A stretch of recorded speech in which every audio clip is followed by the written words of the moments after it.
Welcome to Risho Koseikai International of North America. We are grateful for the opportunity and happy to share with you the Dharma Dojo Lecture Series called Zen and the Art of the Lotus Sutra Practice with Masaki Matsubara. He earned a Ph.D. in Asian religions from Cornell University. He taught at the Department of Religious Studies at UC Berkeley and was the BDK Fellow at the Ho Center for Buddhist Studies at Stanford University. He is now a visiting scholar in the East Asia program at Cornell and also a visiting lecturer at the Contemplative Studies at Brown University. Moreover, he serves as a visiting professor at Interfaculty Initiative in Information Studies at the University of Tokyo. He is the abbot of the Zen temple Butsumoji in Chiba Prefecture, Japan. He currently resides in New York City. This is the 6th lecture out of 8 recorded on April 11, 2021, titled Cultivating True Meditation.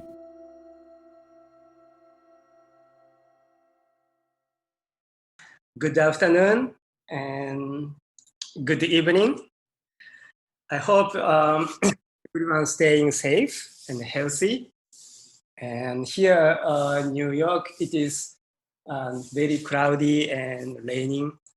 And yesterday it was very hot. In the last 2 days, actually, it was hot. But night and morning and night, temperature usually going down. So please take care of yourself. So today, I think it's very interesting to understand Hakuin's view of Lotus Sutra and also its practice in more details. Today's title is Cultivating True Meditation. Cultivating True Meditation. But this term, meditation, doesn't mean here sitting quietly or very specific spiritual technology like that. Here, meditation means more close to one of the eightfold paths. It's kind of true mindfulness here. So first, let's think about what does it mean by true meditation? Hakuin said in Japanese, shonen kufu. In English, Jan Pulsky translated it into true meditation. Shonen kufu is Hakuin's own word. It's not universal terminology used in Mahayana Buddhism in general. This is Hakuin's word. But shonen kufu, nen means smriti in Sanskrit and sati in Pali. In English, it means mindfulness or to remember. So it is interesting to think about this term when nen is used for smriti or sati or mindfulness, remembering. But what does that mean really? What does that mean really? It also means, I said earlier, to remember. So when it is a technique of attentional training, again, when it is a technique of attentional training, it means something like remembering to return to the focus of your attention in a given period of meditation. Therefore, shonen kufu, true meditation, means truly remembering to return to the focus of your attention in a given period of meditation. This remembrance includes, of course, other spiritual techniques, sitting quietly, let's say sitting meditation, Zen meditation, also reciting Odaimoku as well.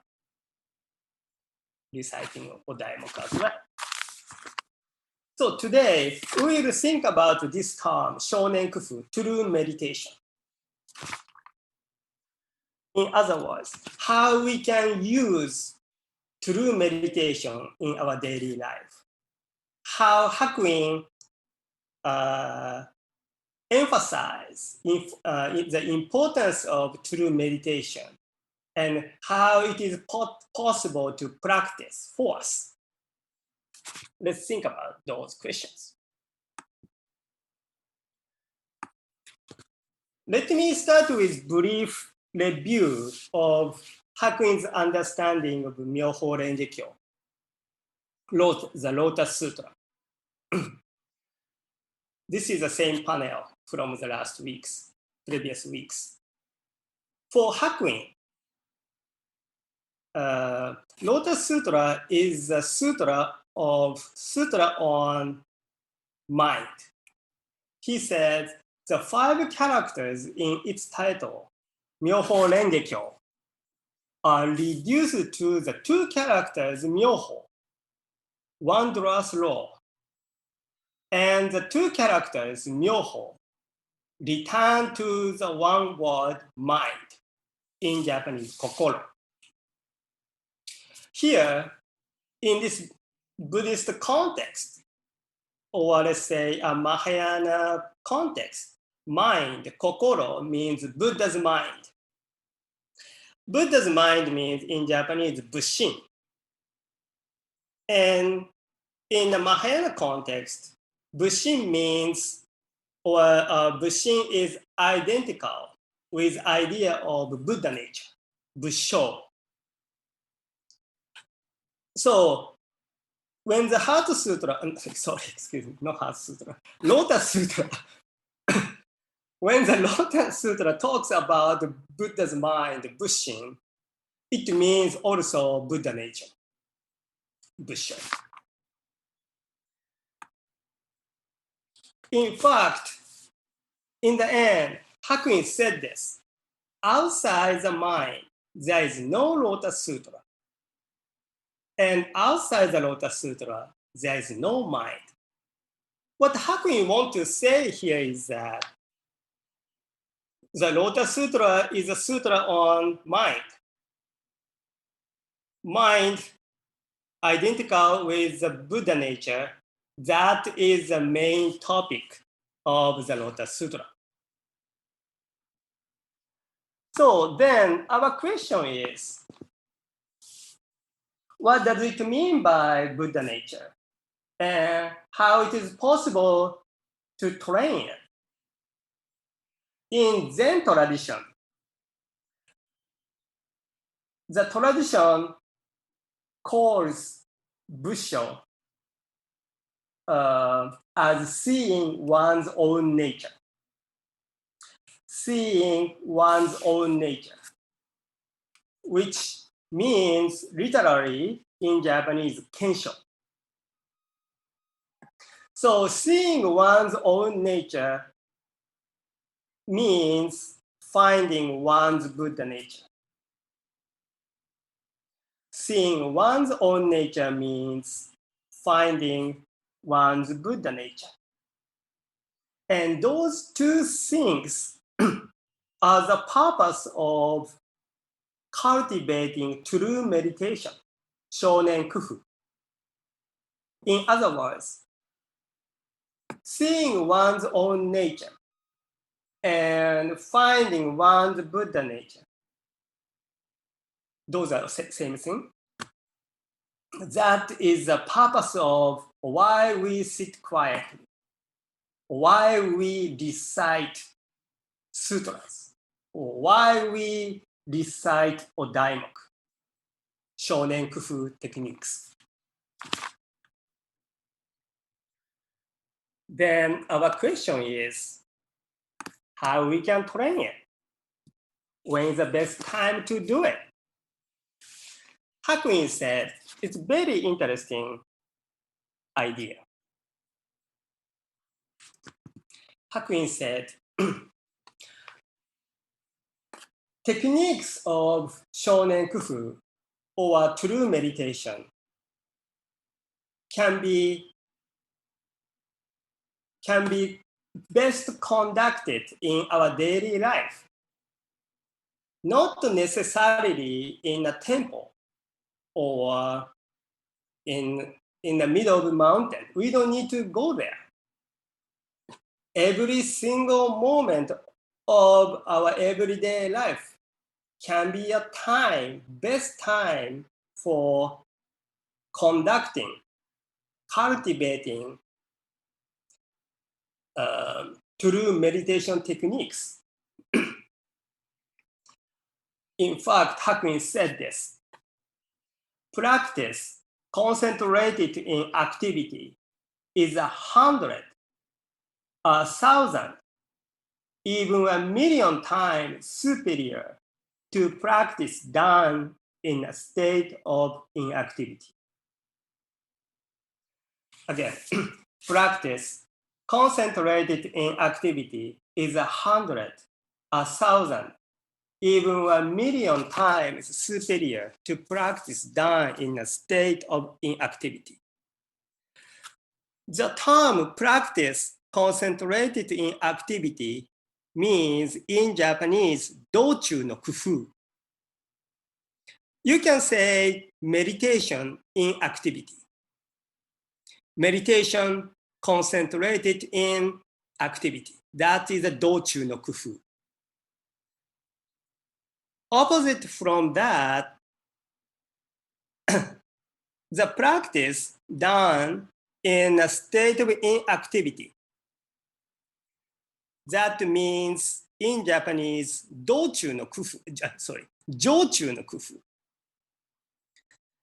For example, jochu no kufu includes just quietly sitting in a temple, Zen meditation. That is jochu no kufu. Dochu no kufu is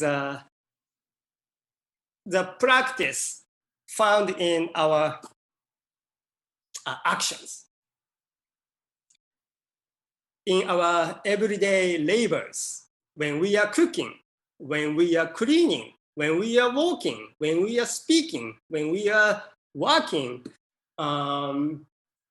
when we are riding on a bus, or when we are going to school, or whatever. In the middle of the actions, we can find best meditative practice. That is Hakuin's point. So please think about Odaimoku as well. Odaimoku is not only a practice you can do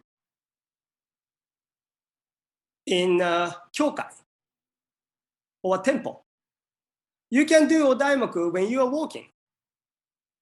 You can do Odaimoku practice when you are cooking, when you are taking a shower, anytime. That is a dochu no kufu. Practice concentrated in activity. Hakuin insists the importance of the practice concentrated in activity more than the practice done in a state of inactivity.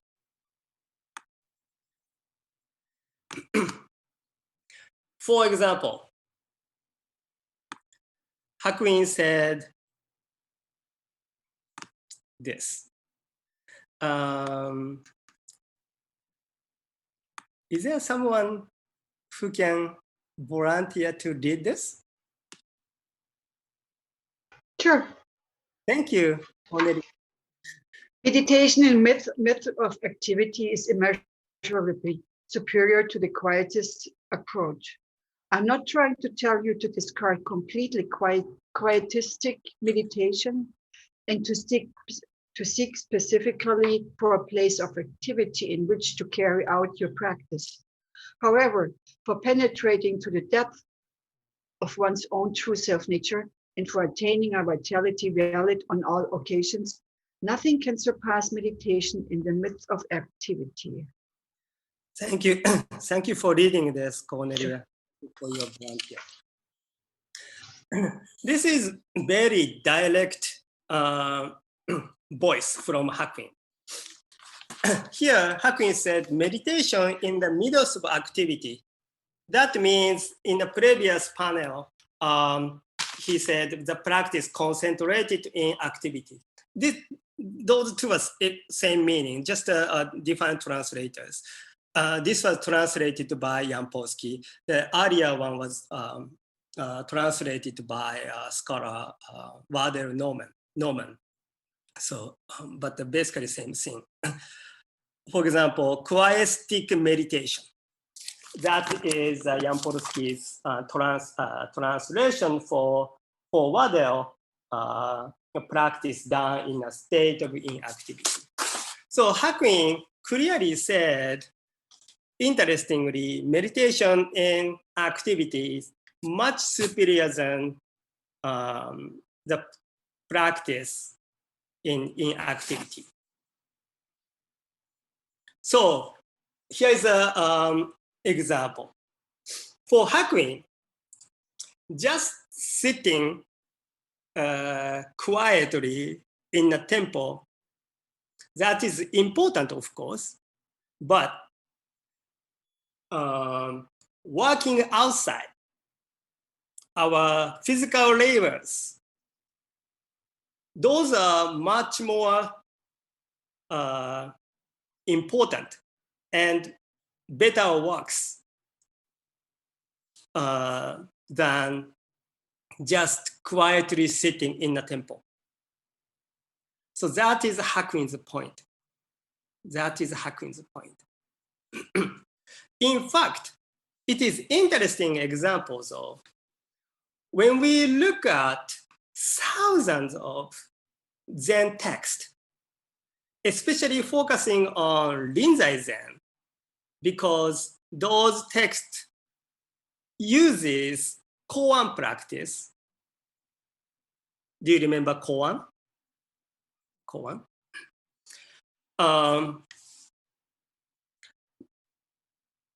All of the Rinzai text clearly shows that there is no zero enlightenment experience achieved by just sitting in a temple. Most of the masters who attained their enlightenment had their enlightenment moment when they are walking outside or inside. For example, one master, he was just sweeping the garden, and when sweep the accidentally small rocks, and then the rocks hit the wall, and the rocks makes the sound, then the master immediately enlightened, just like that.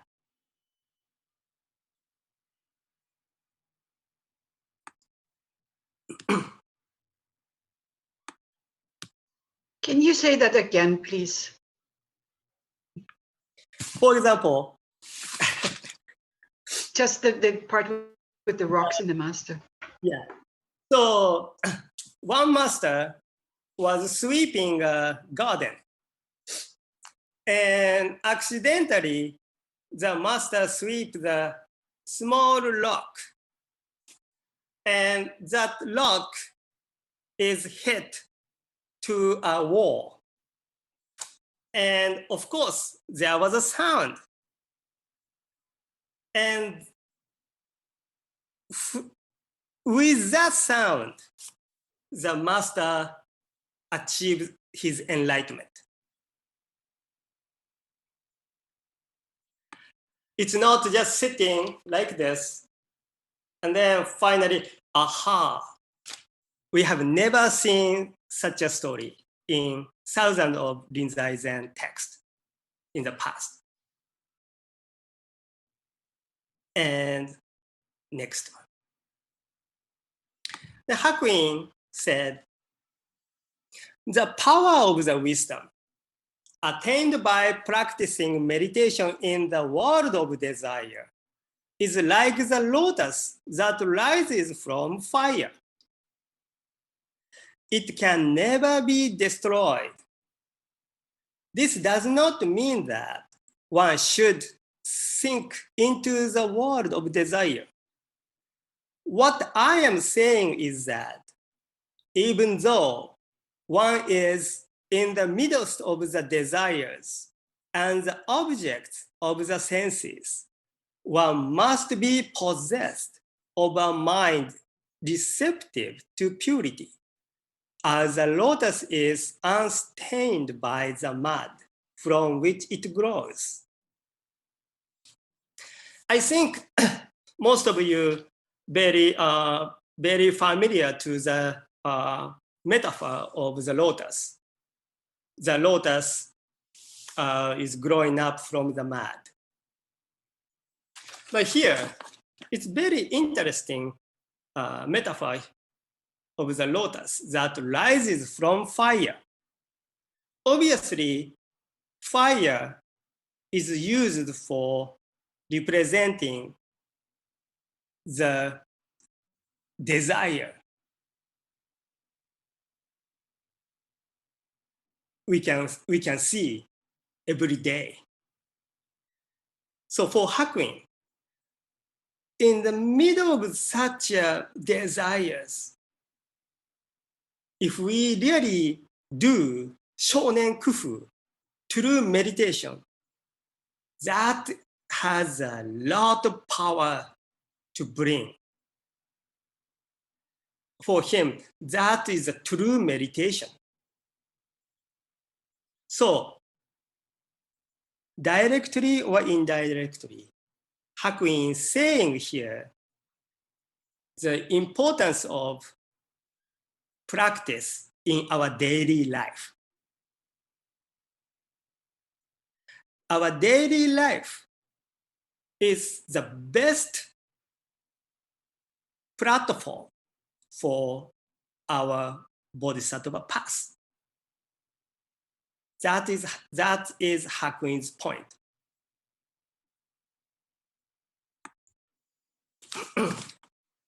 And Hakuin also says, even should you live in the forest or the wilderness, eat one meal a day, and practice the way both day and night, it is still difficult to devote yourself to purity in your works.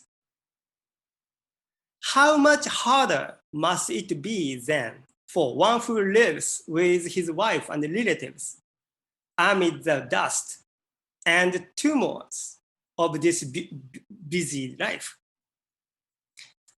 But if you do not have the eye to see into your own nature, you will not have the slightest chance of being responsible to the teaching, Buddha's teaching, the law of Buddha, Buppo. Therefore, Bodhidharma has said, if you wish to attain the Buddha way, or Bodhisattva way, you must first see into your own nature. This is a pretty direct statement here. Again, our daily life is the best platform for our practice. That is Hakuin's point. People might say, oh, for the practice, we have to go to a temple.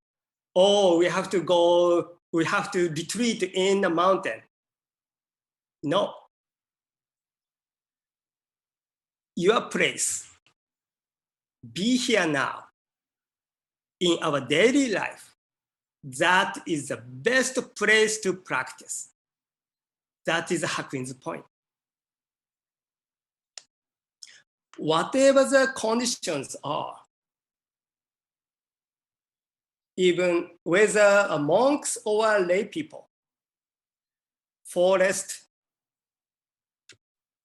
or temples or kyokais, most important element we have to hold all the time for practice is, Hakuin said,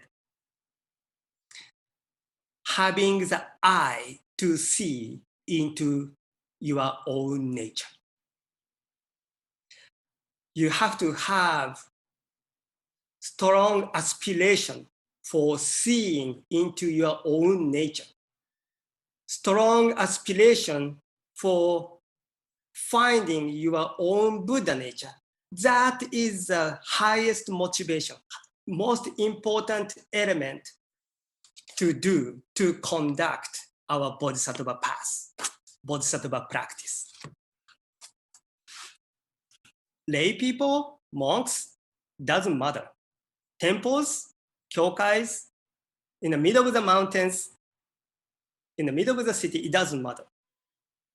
Most important, the matter is to have your eyes to see into your own nature. That is important. It means, for example, if I say, oh, I cannot Zen meditation in the middle of in New York City.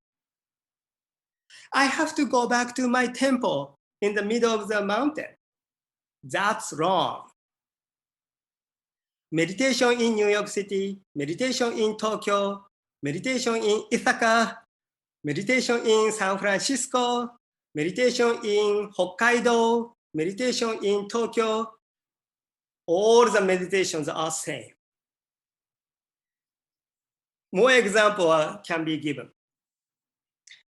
For our Odaimoku practices, we can do, of course, Odaimoku before Dharma Dojo.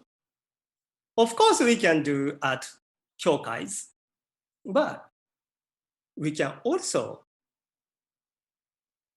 do Odaimoku at Starbucks. The same Odaimoku. Those must be the same Odaimoku. We can't change our attitude, our evaluation, our judgment to our practice. Everywhere we are, our practice is the same. Then Hakuin said, this way of seeing into one's own nature, in Japanese kendo, is what the Lotus Sutra describes when it says, this sutra is difficult to hold to. Should someone cherish it even for a short while, I and all the Buddhas will rejoice. Quote. Here, the Lotus Sutra speaks of the vital importance of true meditation. So, what Hakuin wants to say is that the point of Lotus Sutra is to find one's Buddha nature.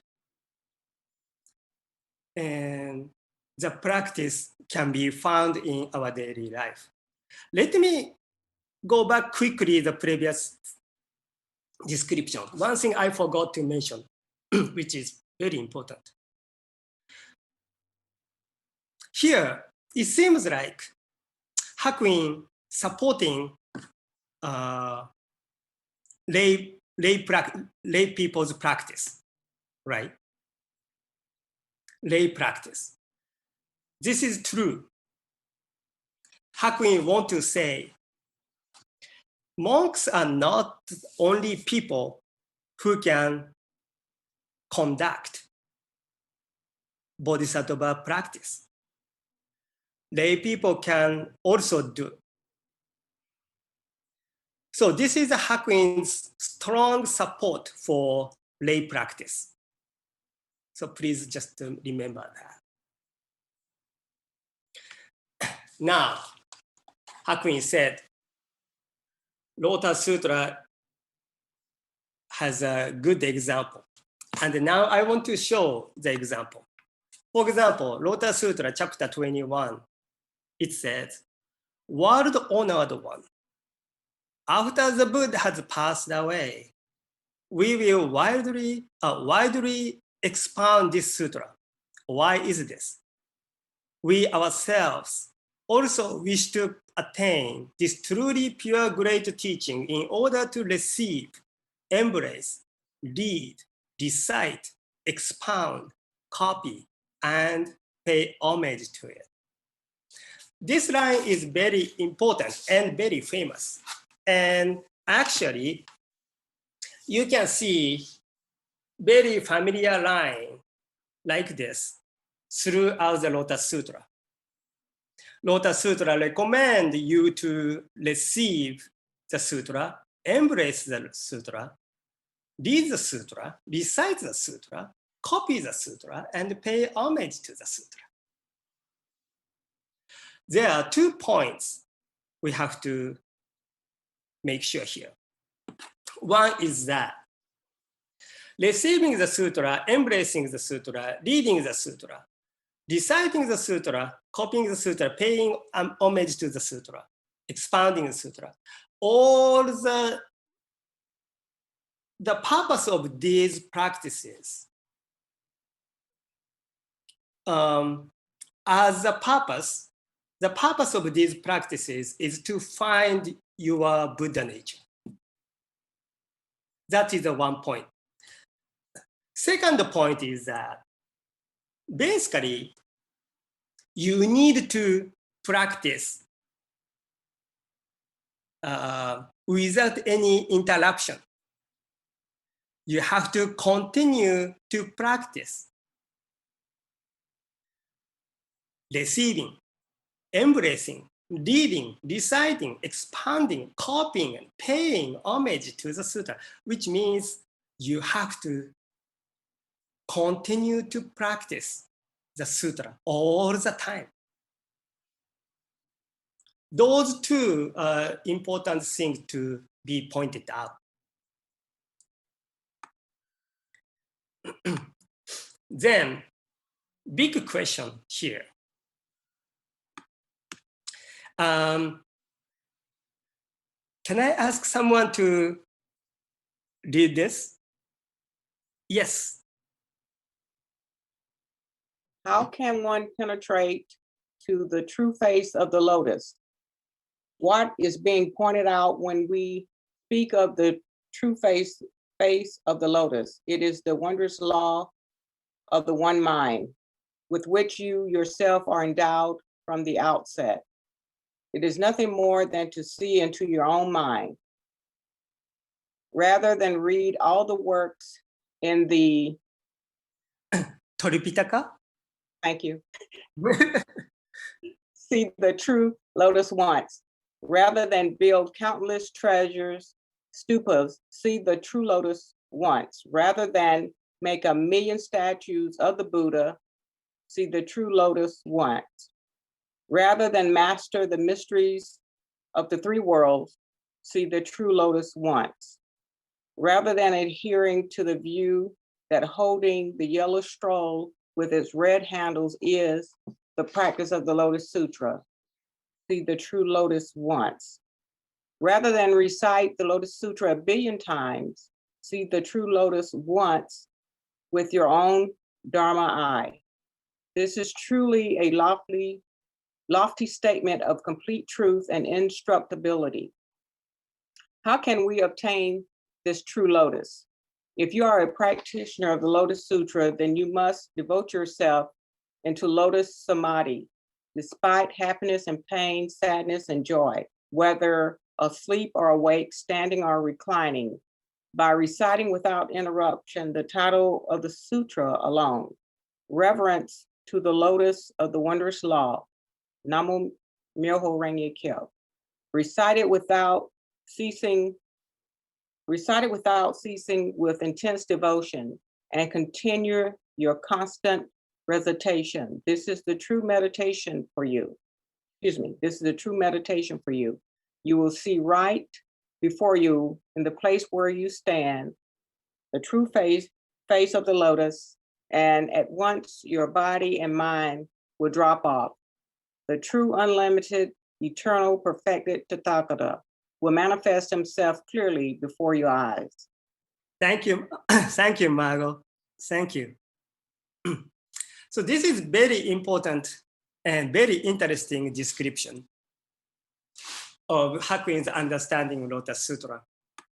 So for Hakuin, whatever the practice are, the most important thing is to find one's own Buddha nature, to see one's own self nature. That is most important thing. And that is the first condition for conducting the Lotus Sutra practice. And in order to do it, you have to recite the Lotus Sutra devotedly, single-mindedly, without instant thought. That serious devotion is required to see one's own nature.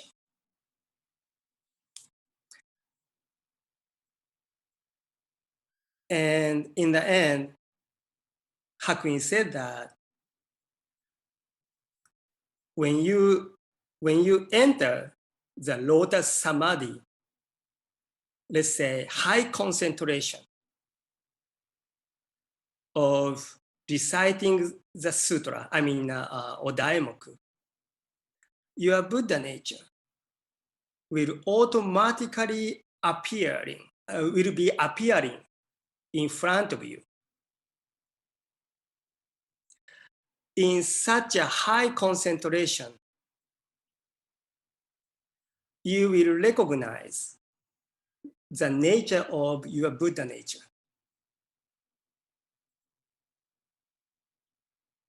Again, Hakuin emphasizes the importance of serious devotion to recite the Lotus Sutra, even without any more instant thought, in order to see who you are, to find your Buddha nature. So that's why Hakuin painted as an artist the portrait of Bodhidharma left side.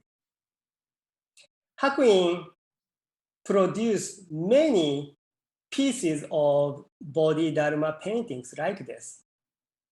But Hakuin doesn't mean because Bodhidharma is a founder of Zen tradition, that's why he produced the Bodhidharma painting.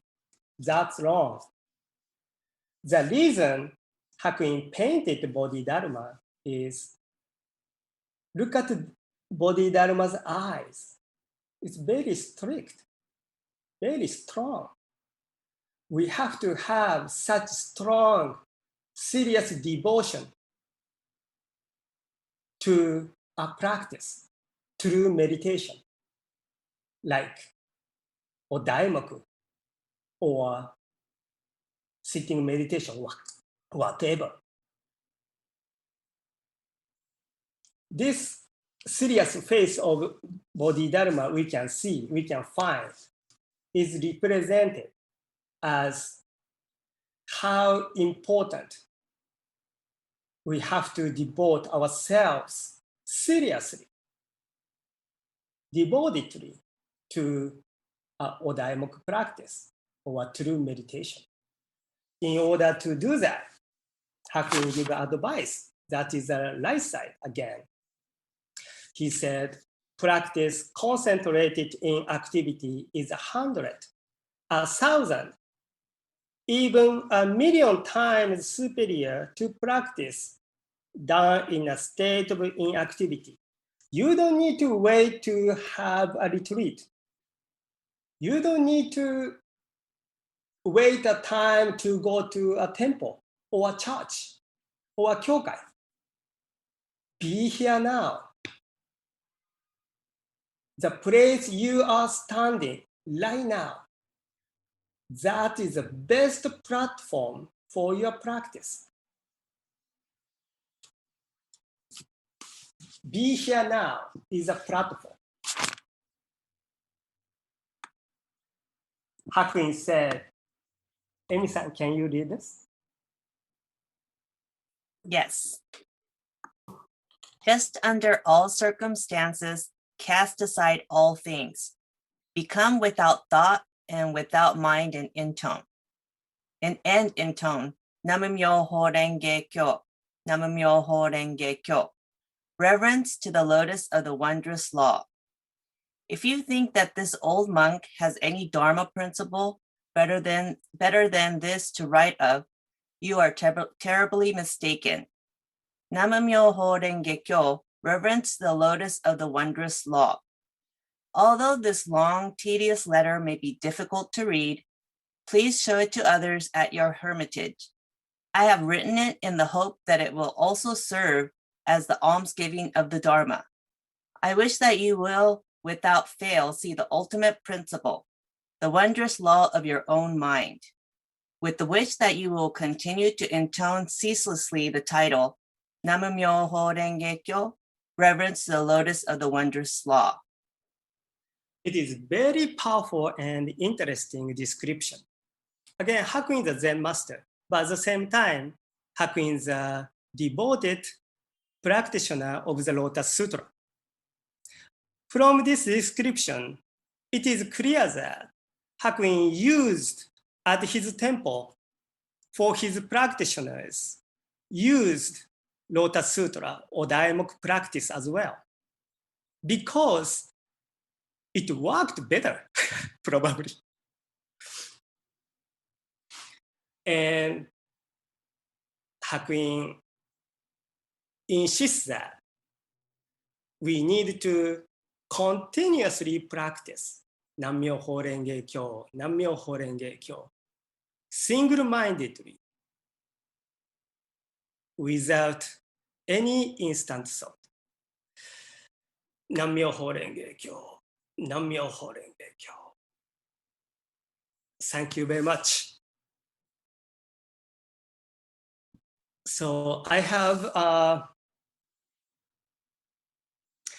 10 minutes for questions, concerns, or comments. So floor is open. So I think many of you probably are surprised because this was written by Zen Master Hakuin.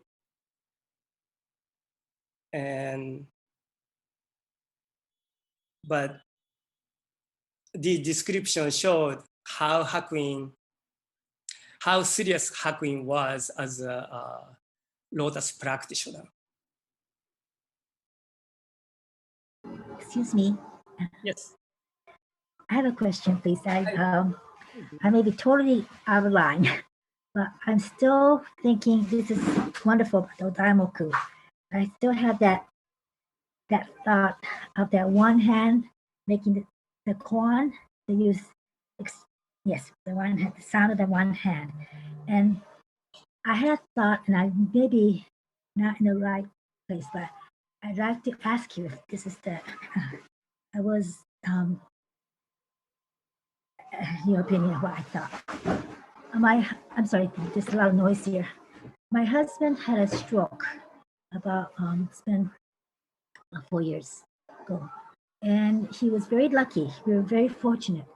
It was a blessing in disguise that he had a stroke on the right side, so that his left side is paralyzed, but his right side is not. And also his faculty, mental faculty is just, has not been affected. He just had a lot of speech therapy and all that he had to go through, but he's able to use his right hand. And I was thinking about what you said. I was thinking, well, what is the right hand? It sounded right hand, and I thought all kinds of things. But after I left the session, it suddenly occurred to me. Now, for me, I thought the sound of the one hand is the sound of my husband doing things. He was active and doing things. That was the only way he could do anything, but he was able to do things. And whenever I think of him using his right hand, I'm always so grateful. And really, since he had the stroke, we've had so many wonderful, I've had so many wonderful, grateful things that I've been able to experience. And for me, the sound of the right hand is something that I could be grateful about. The sound of my hand is that he is doing fine. That and so for me, when I thought about it, I thought, well, let me meditate and think of the sound of the one hand as my husband's hand. And when I did that, I just felt there was an overwhelming feeling of calm and happiness and gratitude. And I don't know if that is one way of applying the sound of one hand. I wasn't sure if that was the right way, but for me, it worked. It was, I felt more grateful for the teaching. I felt, I just knew, I've been very grateful actually since he's had there's been a lot of great things that happen within our family, and it's just been such a blessing. Talk about blessing, in Japanese they say, Dainanga Shonan, Dainanga Shonan. It could have been worse, terrible, but actually for us, it was a blessing. So I don't know if that's a way of possibly applying the sound of one hand, or is it just, kind of a weird way of applying it. It's not the way I should be applying it, or is this one of the ways that I could apply the koan? That's my question. Thank you. First of all, what you are doing as a practice, taking care of your husband, is exactly what Hakuin said as a practice in the middle of activity. That is exactly Hakuin said. Thank you. Thank you. And second thing is, the shortest answer to your question, whatever works for you, that is the best. Wonderful. Thank you. And third, you said align. You said you recognize that in a moment. Hakuin's one hand and your husband's hand are the same. And your hand and your husband's hand are the same. And that is very important state of mind. That is a kind of the answer of the koan. The answer of the koan is becoming a one. Becoming a one. In Japanese, narikiru. For example, your husband's problem is your problem. And your problem is also your husband's problem. That becoming one is very important. That's why I was so moved and impressed when you said Hakuin's one hand is becoming your husband's hand. Your husband's hand becoming one with Hakuin's hand, right? People, we are growing up.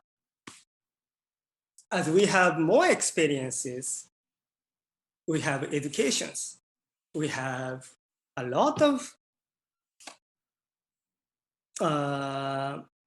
knowledge as we are growing up. That is a good thing, certainly. But at the same time, because of those accumulated experiences and knowledges, we have a lot of tools in many levels, judgment, evaluation, and or critiques. Hakuin's koan is a tool to get rid of all the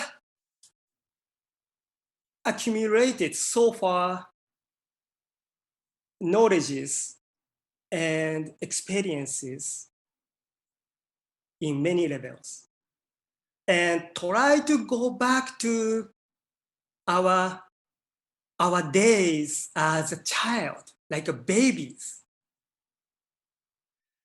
That is the purpose of doing Hakuin's koan.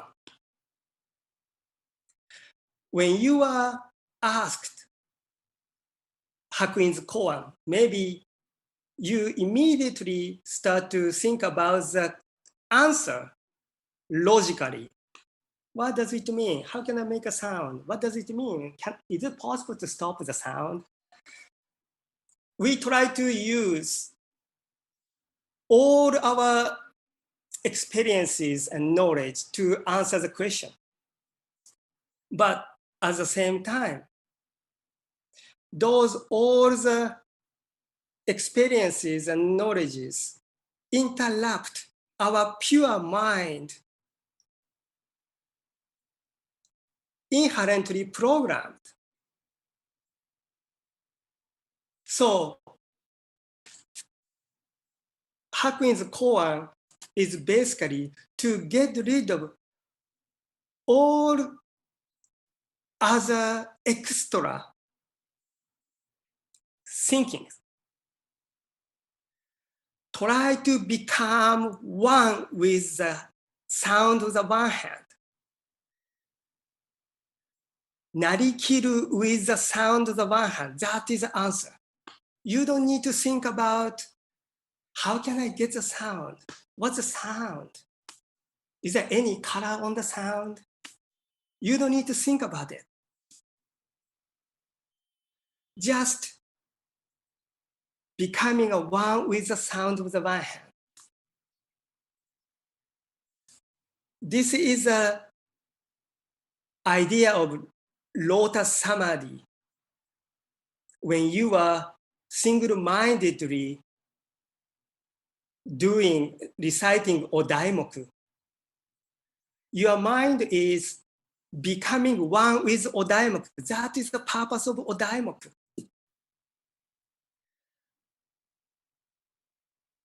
Whenever you achieve that level of Odaimoku practice, you are doing that at the kyokai, you are doing that practice at the Starbucks, same Odaimoku, period. Same quality. So, becoming a one, that is the answer to the koan. When you recite the Odaimoku, become one with Odaimoku. If you try to understand your husband feeling, you need to become one with your husband, right? So that becoming a one, that is very important point.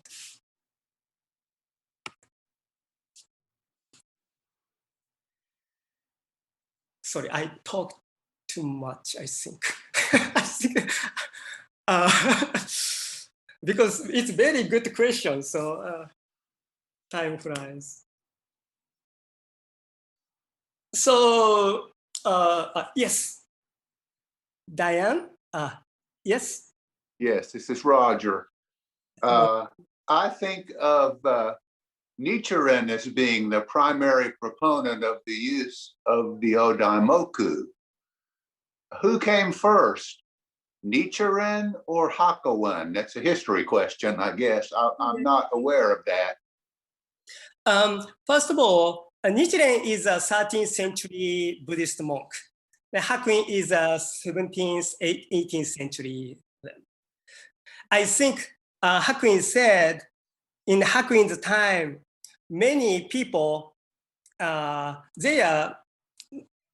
it's very popular to fighting each other among the sectarian schools. So Hakuin not protecting, just Hakuin said right thing, right idea. Odaimoku is also very effective, very strong tool to find one's self nature, the Buddha nature. At the time, like Tendai offense, the Shingon offended Zen, and Zen offended Pure Land offended Nichiren. It's a mess.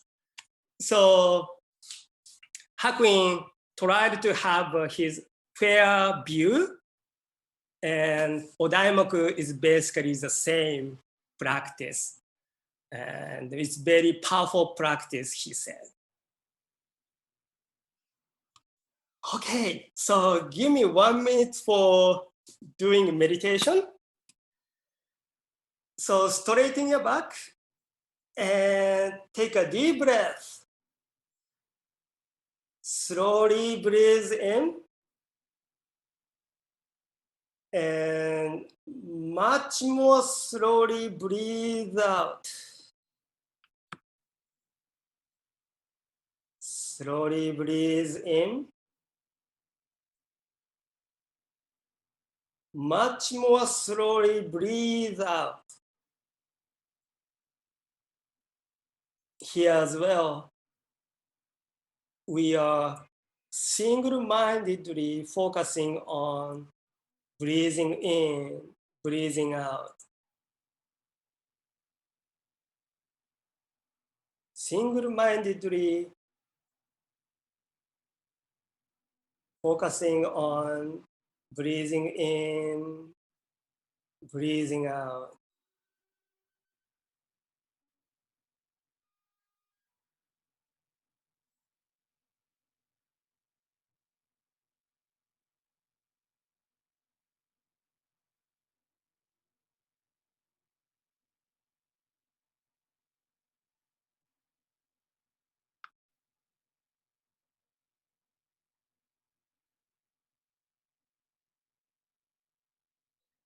No need to think about the past. No need to think about the future. Just concentrate on being here now. Being here now. Slowly breathe in. Much slowly breathe out.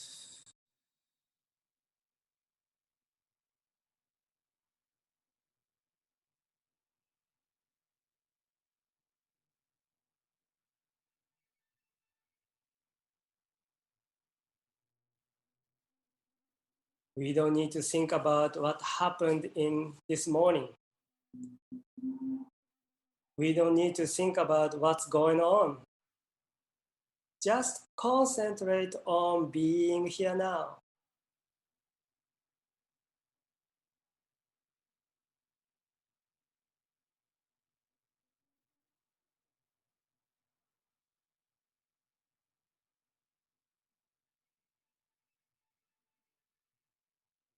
It is in this moment that we can recognize we are living in the moment. Happiness can be found in such a recognition. Slowly breathe in. Much slowly breathe out. Open your eyes. Thank you very much. This concludes lecture number 6 of the Dharma Dojo series titled Cultivating True Meditation by Reverend Dr. Masaki Matsubara.